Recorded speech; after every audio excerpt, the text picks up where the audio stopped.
Welcome. In front of me I have Nokia 2.4 and today I'm going to show you how you can increase screen sensitivity on the smartphone. So at the first you have to go for the settings.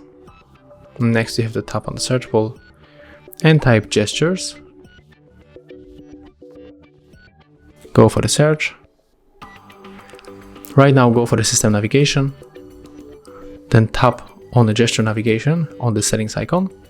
And as you can see here, we can easily change the sensitivity from the low to high. And of course, I can recommend you to stay with the high if you get the tempered glass on the screen, because it just sets the higher sensitivity of the screen.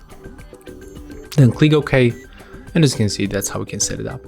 Thank you guys for watching. Leave thumbs ups, comments, and subscribe to our channel.